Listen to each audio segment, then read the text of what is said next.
Welcome back. Today we'll be talking about mental health tip number 4, which will be the last tip on this mental health series. I realized that a lot of the things that I had written down as tips did overlap, and I did touch on in the other videos. So I'll just keep it short. So mental health tip number 4 is self-love. Self-love. I think this is something that we see a lot on social media. We see a lot of people talking about it, which I think is a great thing if done properly. So I'll share a little bit of some tips on how we can go about loving thine self through our mental illnesses.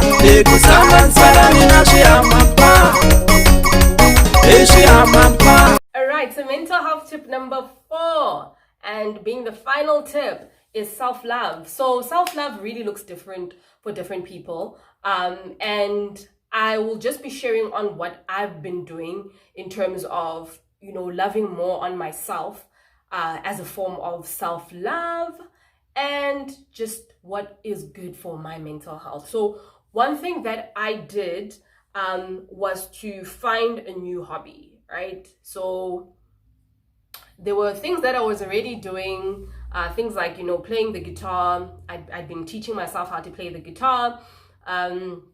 That was one hobby that I really enjoyed, and I loved braiding hair. So that was another hobby that I had.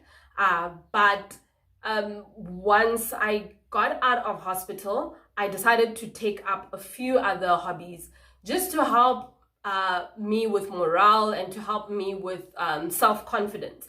And one of them was to actually learn how to sew. So I last year I was living with a good friend of mine, hey Bussy, who had a sewing machine, and she just showed me the basics, and there I had a new hobby. And from that hobby, it kept me busy, and just the idea of being able to create something from scratch really excited me. So that was a new hobby that I picked up that really did help a lot with, me loving on myself, making clothes for myself, looking good.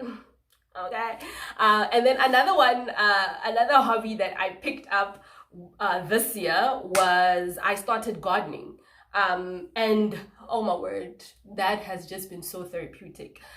Just the idea of planting something and seeing it come to life really does give you a desire to want to live, man, and to want to see these things grow into like amazing plants. So I started off by planting flowers because that was a bit easier for me, and it was something that I like. I love flowers, so it only made sense for me to start off by planting flowers. So I started planting flowers, and they really came out so well, and they made me happy every time I'd see them. So that was one thing that I did. I found a hobby. Another thing is doing things that that used to make me happy before, things like playing the guitar. I went back to playing my guitar.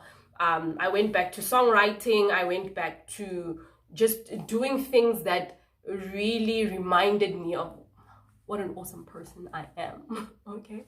I went back to reading. I went back to hanging out with friends. That was something that I really enjoyed doing, but because of my illness, I had just, shut out a lot of people. So going back to that was for me a form of self-love. I know a lot of people will say like, oh, self-love is like stuff that you do for you on your own. But for me, hanging out with my friends and games night, chilling with the gang, like that for me was a form of self-love. So I went back to doing those things so that I could feel good about myself. So yeah, man, that's that's really what I did in terms of self-love. And I there's one thing that I'm still trying to teach myself, which I think is so important, which is being kind to self. Sure, guys, that one is hard, okay? It's so hard. And it's so funny how it's easy for us to extend kindness to other people. But when it comes to extending kindness to self, sure, it's hard. It becomes very tricky. So that's something that I've really been intentional about this year. Just to be kind to Pindi, because I realized that, wow, I was in an abusive relationship with myself, and like the way I would just constantly bash myself and constantly like just be like, yeah, what you think, things are gonna always be like this, like I'll just say bad, mean stuff to myself, man, like just mean things.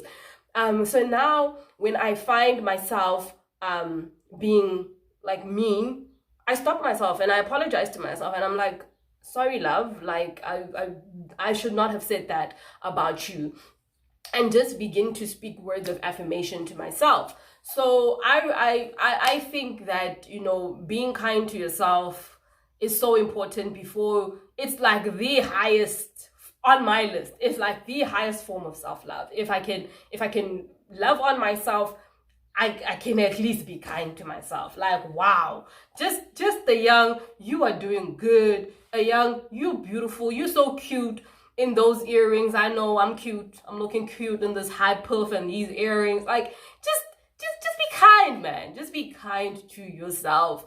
So that is tip number 4 and the final tip for this series, guys. So thank you so much for journeying with me and, you know, watching these videos and listening to what I had to share pertaining my mental health recovery journey.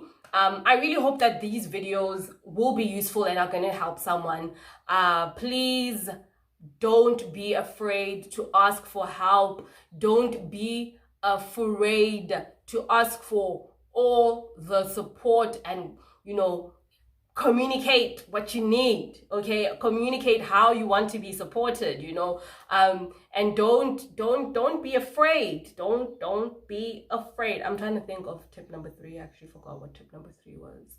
Yes, going to seek professional help and taking medication, you know, where necessary. And just loving on yourself. Just love on yourself, okay? Just love on yourself, because you are your first love, okay? If you are unable to love yourself, or you're unable to show yourself love, how you expect other people to show love on you? Girl, boy, just love on you, okay? So those are my tips, and I hope to see you in my next videos. And I hope this was very helpful, okay? I love you guys. I love you so much. I love you, and I will see you guys in my next video. Peace, love, joy. Peace, love, and joy.